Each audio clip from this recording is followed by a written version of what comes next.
through a lot. They take care of business. They now move on. They finish now most wins in Michigan's storied history, 13-0.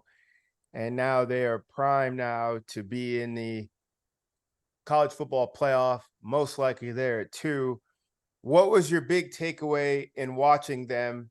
And I'm asking this to both of you. And I also want to say this to both of you to drive forward. Michigan woke up this morning knowing win, lose, draw, something strange, we're going regardless. Same with Georgia. Like, I even advocated out loud, why would I even play my starters if I'm Georgia? Like, what's the difference? I get out here and one of these heroes from LSU takes a shot and takes out Stetson Bennett. Yet both teams treated tonight like it was the national championship.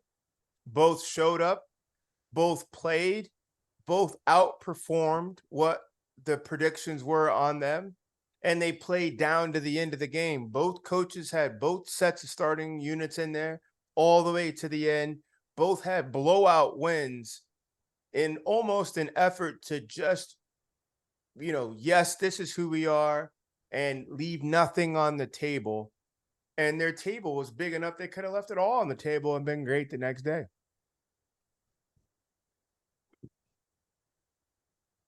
Yeah, I'll go first. All right. I'll go first here. I think the difference in this football game was that Michigan found a way, certainly in the second half, but in the game, to get the ball in the end zone when the opportunity presented itself.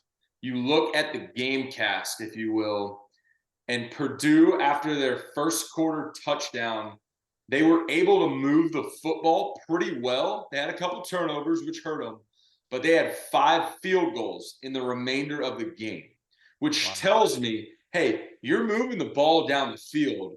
You're just not capitalizing when you get on the plus side of the field and certainly into the red zone. You get half of those 5. It's a completely different football game.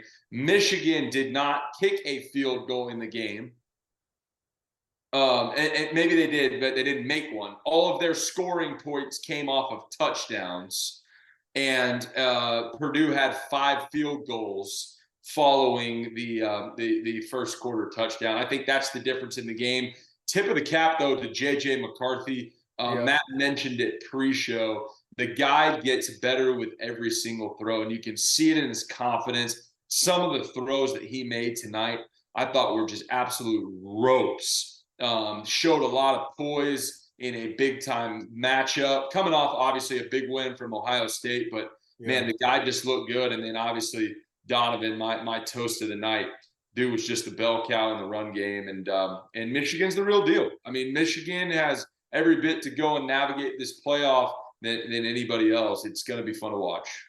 They are going to be fun to watch. First of all, that unit we've been talking about all season, Michigan's offensive line, 4 of the 5, all Big Ten. And there, no doubt, will have a couple All-Americans sprinkled in there. Secondly, they travel. What they do best travels. There you go, Matt. Still here. Oh, I got the internet. Sorry about that. Yeah, no problem.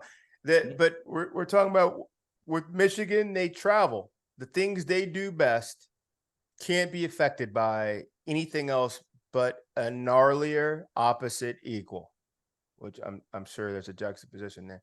But same with Georgia. It's not like, hey, we rely on our fastball. It's not, because we also base run.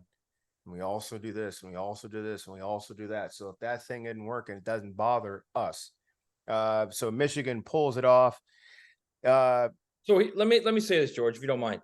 This is what I like about Michigan right now is, and we talked about this before the show, JJ just seems to be getting better like every play. Mm-hmm. It's not, sometimes you say he's getting better every game. JJ McCarthy looks like he's getting better every single play. Agreed. Like it's all starting to unfold for him. But I will say this, he has got to learn like how to take the profit, man. He just does way too much where I'm going to make this play and I'm going to throw this ball downfield. And that might work against Purdue. It might work against Indiana, Maryland, and Rutgers, but that's not working against Georgia. That's a turnover. It's a sack. You're going to get hurt when you start doing that. I feel like I can hear the wheels in his mind thinking, well, I got the ball and I'm out here and it's a pass play. And if I don't spin this ball on this one, it's going to be just take the 12. profit, man. It's Just take going to the be profit. 12 more plays before they call the pass play. Let's see what we can do. He's got like a little 5-yard dump off. Just take it. Take it and go to the next play. I will say this rascal is throwing ropes, like you guys said. Yeah, he is. Full dead speed, dead sprint, going either way. And that is fun to watch. But as he matures and as they build this around him, recruiting is going to take a surge. I'm curious what do they reap from this season with portal and recruits and all that. The Michigan Wolverines go on in. We're going to flip now. We're going to just assume that you guys saw the other games. Georgia knocking out LSU 50-30, and a great season now. Again, first year for Brian Kelly and his staff in the SEC championship game. So they took advantage. Last night, Utah and the Biker Gang